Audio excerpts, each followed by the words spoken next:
याद रखना कि इस टाइप के ही एमसीक्यू आपको सीईटी में पूछने वाले हैं, बाकी दूसरे टाइप के और कोई एमसीक्यू नहीं पूछे। जो टाइप के हम लोग एमसीक्यू करा रहे हैं, जिस लेवल के एमसीक्यू करा रहे हैं, वही एग्जाम में आने वाले हैं।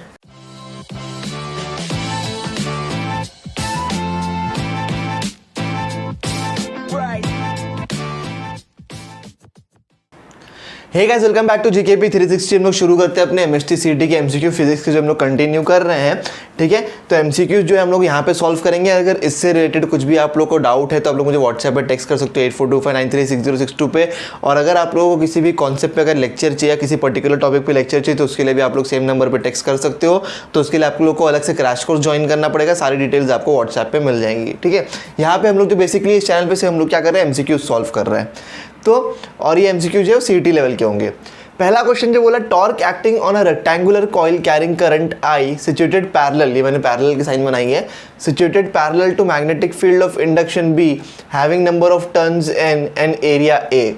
मतलब क्या बोला, टॉर्क को जो है वो हम लोग को डिपिक्ट करना है कि टॉर्क का फॉर्मूला क्या होगा अगर एक कॉइल में जो है करंट है और उसको अगर मैंने मैग्नेटिक फील्ड में रखा हुआ है, ठीक है। तो अगर एक कॉइल में करंट है जिसको मैग्नेटिक फील्ड में रखा है, तो उसके टॉर्क को हम लोग किस तरीके से रिप्रेजेंट करते हैं, हम लोग M इंटू बी से रिप्रेजेंट करते हैं, बराबर, correct. Magnetic induction moment, magnetic moment.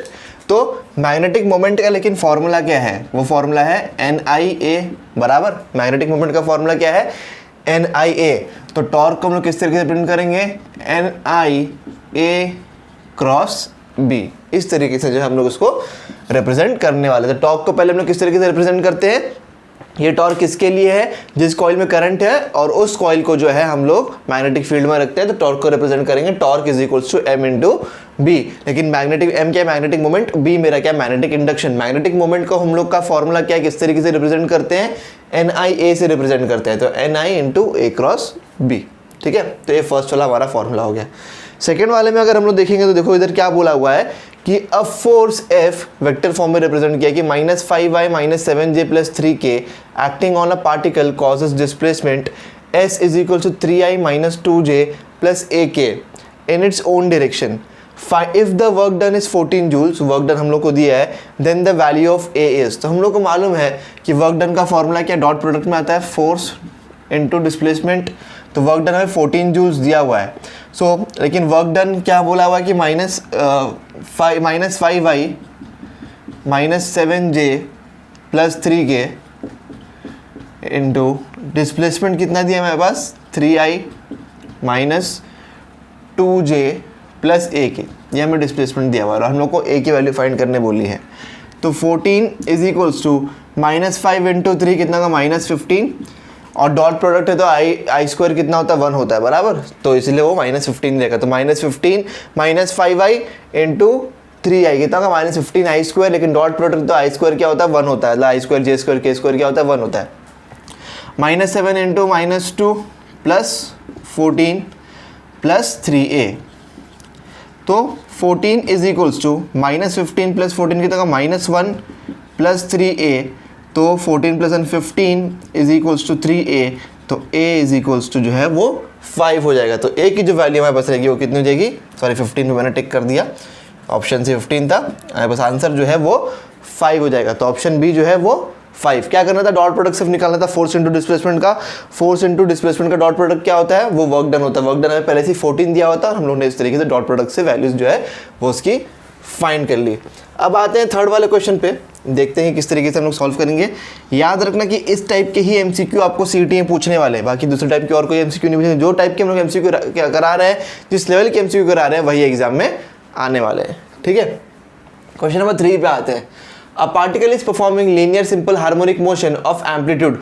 देखो अगर इस टाइप के अगर आप लोग एमसीक्यू सॉल्व कर लोगे ना सिंपल हार्मोनिक मोशन के, तो आप लोग सारे के सारे एमसीक्यू इस चैप्टर के आसानी से सॉल्व कर सकते हो।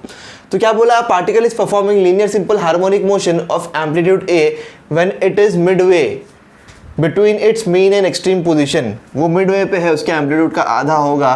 तो x is equals to a/2।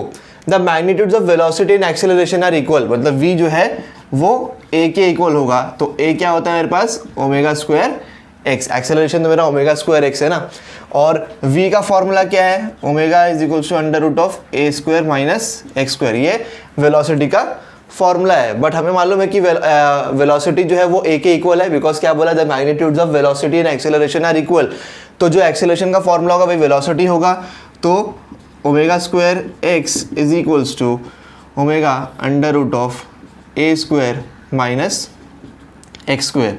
तो ये ओमेगा नीचे आ जाएगा तो क्या आ जाएगा, ओमेगा एक्स, एक्स के अभी क्या है a/2 is equals to under root of a square minus a square by 4, because x क्या है a/2 है, तो एक्स स्क्वायर क्या होगा a स्क्वायर बाय 4 हो जाएगा। तो omega into a/2 is equals to under root of, इसका एलसीएम लेंगे तो 4a square minus a square upon 4।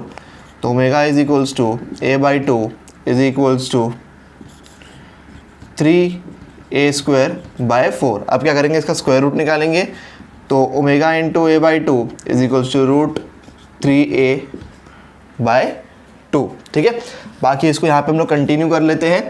तो a और a कैंसिल हो जाएगा, ये 2 और 2 जो है वो भी कैंसिल हो जाएगा। तो कहते हैं omega is equals to root 3। लेकिन ओमेगा का फॉर्मूला क्या है in terms of time period, in terms of time period हम लोग क्यों निकाल रहे हैं, बिकॉज हम लोग को वही फाइंड करने बोला, what is the periodic type of the motion, periodic time of the motion. ठीक है, पीरियोडिक टाइम हम लोग को फाइंड करने बोला कि टी होना चाहिए। तो ओमेगा का फॉर्मूला क्या है मेरे पास in terms of time period, वो फॉर्मूला है 2π upon T. Omega is equal to 2π upon 3, T is equals to root 3। हमें टी उस तरफ लेकर के चले आएंगे तो 2π upon root 3 is equals to T. तो मेरा टाइम पीरियड क्या होगा, 2π upon root 3 seconds, 2π upon root 3 second. इसको हम लोग इस तरीके से सॉल्व करेंगे। ठीक है, अब हम लोग आते हैं अपने नेक्स्ट वाले क्वेश्चन पे। बहुत इजी क्वेश्चन था। ठीक है, लीनियर सिंपल हार्मोनिक मोशन के इस टाइप के ही क्वेश्चन आएंगे आपको, और जो लेवल रहेगा, जिस लेवल के हम लोग एमसीक्यूज इधर सॉल्व करा रहे हैं, बस वही लेवल के एमसीक्यूज आएंगे। इससे ज़्यादा डिफिकल्ट क्वेश्चंस नहीं आने वाले आप लोग को। ठीक है, और ज़्यादातर आप लोग टेक्स्ट बुक पे ही डिपेंडेंट रहो, because majority of the question जो है वो टेक्स्ट बुक के अंदर से ही आने वाले हैं, मतलब उसी के ऊपर बेस क्वेश्चन आएंगे, सेम क्वेश्चन नहीं, लेकिन उसी का लेवल रहेगा और उसी के ऊपर बेस ज़्यादातर क्वेश्चन आने वाला है। क्वेश्चन नंबर 4 पे आते हैं। 2 pendulums begin to swing simultaneously. जैसे जैसे हम लोग क्वेश्चन पढ़ते आते हैं ना, वैसे वैसे हमें कंडीशन लिख देनी चाहिए।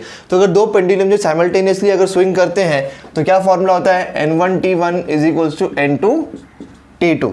ठीक है, फिर the first pendulums makes 9 full oscillation when the other makes 7।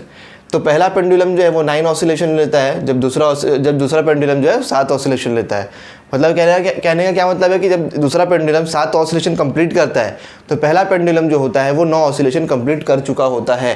तो हम लोग क्या बोलते हैं, हम लोग इसको इस तरीके से बोल सकते हैं कि N1 जो है वो 9 हो जाएगा, N2 जो है वो क्या हो जाएगा मेरे पास 7 हो जाएगा, बिकॉज पहला पेंडुलम 9 ऑसिलेशन कर रहा है और दूसरा पेंडुलम जो है वो 7 ऑसिलेशन कर रहा है। तो N1 9 और N2 7। दूसरी बात, हमारे पास फॉर्मूला क्या है टाइम पीरियड का, 2π under root of L by g, जिसको हम लोग क्या बोल सकते हैं कि T square is directly proportional to L, बराबर T square is directly proportional to L। तो हम लोग क्या कर सकते हैं इसको, L1 upon L2 is equals to T1 upon T2। Correct बात है, L1 upon L2 is equals to T1 upon T2, because ratio of the length ही हम लोग को फाइंड करना है। और T1 अपॉन T2 को हम लोग किस तरीके से रिप्रेजेंट करेंगे, N2 square upon N1 square. So L1 upon L2 is equals to N2 square. तो N2 मेरे पास क्या है 7 है, तो कितना हो जाएगा 49। N1 मेरे पास क्या है 9 है, तो उसका स्क्वायर क्या हो जाएगा 81। तो रेशियो ऑफ द लेंथ उसका क्या आ जाएगा 49 अपॉन 81। ठीक है, तो अगर तुम लोग को वीडियो पसंद आए तो लाइक करो, शेयर करो, सब्सक्राइब करो। कोई भी डाउट रहेगा तुम लोग व्हाट्सएप पे कॉल टेक्स्ट कर सकते हो 8425936062 पे। तुम लोग इंस्टाग्राम पे मुझे इधर फॉलो भी कर सकते हो @सैयद पे। इधर आप लोग टिकटॉक पे मुझे सेम यूजर ने भी फॉलो कर सकते हो। टिकटॉक पे हम लोग केमिस्ट्री सीईटी के ट्रिक्स डालते हैं और मैथ्स के ट्रिक्स डालते हैं। तो अगर आप लोग को देखना है तो आप लोग मुझे उधर भी फॉलो कर सकते हो। तो बस इतना ही कहना था। Thank you for watching the video.